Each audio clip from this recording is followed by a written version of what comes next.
Hello guys and welcome back to our brand new channel, The Crazy Inspector.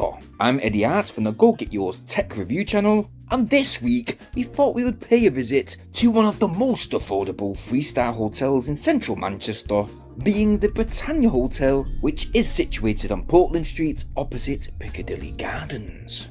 It comprises of 363 bedrooms, spread over 5 floors, and it has a Grade 2 listing, being as this building was first established way back in the 1800s, basically serving as a warehouse for the Lancashire cotton industry.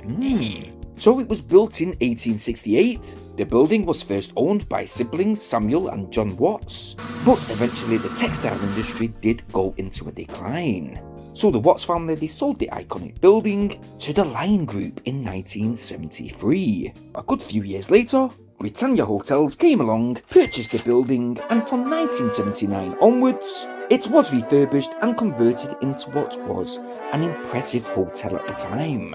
So for one night in the Britannia Hotel, for a double room with no windows, which is the lowest price room we could find at £49, what was it like staying at the Britannia Hotel Manchester? Well, first of all, I wasn't overwhelmed, but I was certainly impressed as I stared down from the 4th floor to what is the only lavish part of this hotel building. It has a beautiful maze of staircases with a huge, luxurious, but I must say, quite dusty looking crystal chandelier at the bottom.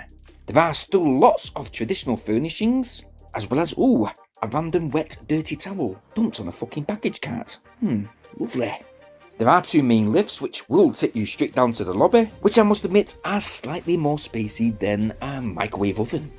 But heading straight to the room, which is 402A, we did come to what is an average space room that most definitely doesn't represent what was shown on the booking sites. Yeah, we certainly don't get those big back TVs that are shown within the images. No. What we do actually get placed up on the wall is a small standard flat TV, but nevertheless, something about this room is completely odd.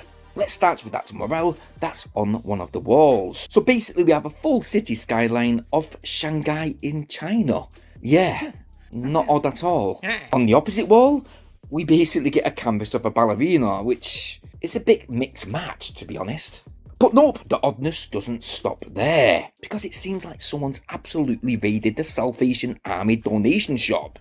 So yes, we get a hospital waiting room chair, 2 frosted glass bedside tables, that seem perfectly safe and quite stable, yeah. So yes, these glass tables are totally out of coordination with the other furniture. For example, the wheel crushing bed, the house clearance 70s style bedside lamps, the glass desk at the end of the room, and the brown 90s style wardrobe, which houses 2 spare towels and a spare blanket for those cooler nights. Yuck, some brown though. Ugh.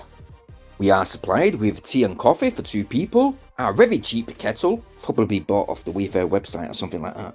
It is however though quite immaculate, and that's the same with the cups too.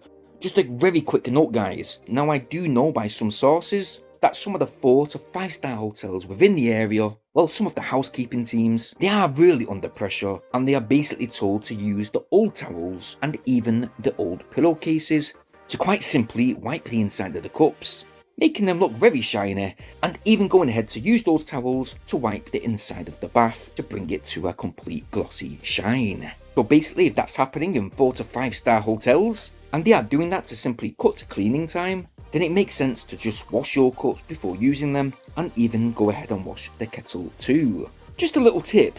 Oh, by the way, don't blame any of the housekeeping staff. To be honest, they are pushed hard enough within them jobs, and it is basically down to cost-cutting management. Anyway, going back to the bed, it is adequately made. There is a bit of dust, I must admit, on the headboard, and one thing that is apparent only after 10 minutes being in this room, because there are no windows in this particular room, they thought it would be a really good idea by placing a fluorescent lit skylight into the ceiling.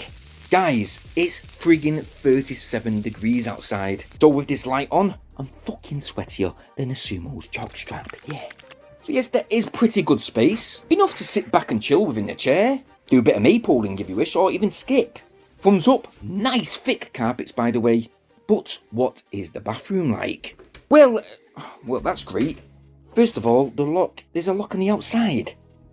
So, oh, alright. Seems quite modernised. It's very clean looking. We get 2 towels to the left, 2 sealed mouthwash cups next to the sink, which I think I use later to put my wine in. We get a single Britannia soap, only 1. Not 2 for 2 people. Fuck off.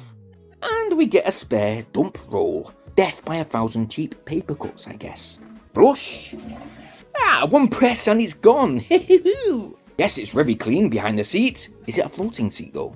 Oh yeah, look at that action. Buck Rogers. Okay, there is a combination bath and shower system. It can be adjusted. The bath, again, very clean. We do get a small budget push bin and what looks like a Poundland single towel hook. So after we returned from overpriced curry, got fucking ripped off I did, it's time to lock up and get some sleep. Yeah. Okay, so we've been given this number because we've been given a fucking phone. A phone for the hotel room, and we've rang it up. And the woman quite rudely said, "This is not reception," and hung up the phone. Even though that's the number of phone. Telephone number 0333 323 1574. So if you want to, guys, please try that number and see if it is reception or not, because it does say Britannia Manchester Hotel. I wonder where that number goes to then. Certainly not fucking 10 Downing Street. Alright, it's now the morning, guys, and we had a brew. But check this out, for fuck's sake. Here's the plug. Here's the fucking kettle. What in the world of brew is going on? What am I supposed to do? Fucking place it on the floor, that's what. Oh yeah, by the way, this shit fan in the bathroom, it stays on all friggin' night, guys. It's a proper pain in the ass. With plenty of what looks like dead skin or damp all over it too. Needs a proper clean. Ugh. The last thing is the shower soap. There isn't any. Either that or it's fucking broke. But yeah, apart from some dickhead ringing me up 3 times throughout the night and then hanging up, these are the issues at staying at the Britannia.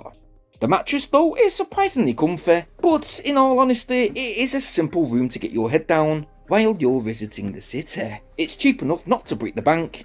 Yes, the furniture looks like it's been robbed out of an old people's home, but I got to be truly honest, it is an actual shame. If these guys gave me £500, I reckon I could actually smash some cheap grey paint on the walls, get rid of those silly pictures, and on a budget furnish this room a lot better by buying a few things from the Salvation Army myself. I've got to be quite honest, it is an embarrassment. But hey, I was indeed allowed to take a few beers up from the bar to my room. By the way, no, there's no room service. Well, it wasn't available to us. There's actually no numbers whatsoever within the room. And looking at some of the facilities that were listed on the booking website, it really does need updating, as clearly they are still using 1990s pictures. Management at the Britannia, please get with it. It is really sad to see how this hotel could be much more better if, for example, finances were being invested back into the hotel. All it really needs is a full refurbishment. And well, on that bombshell, unfortunately today, we are going to give the Britannia Central Manchester Hotel only a 4 out of 10, and that is basing it within a budget hotel category. Yes, you most definitely pay for what you get. But if you have liked this review today, and you want some more truthful reviews, please stay tuned to this channel. Please help grow this channel from the foundation up by subscribing just now. Hit a like on this video too, bearing in mind though to hit that bell notification option so you guys will stay updated when our very next Crazy Inspector video is uploaded. Thank you very much. Peace!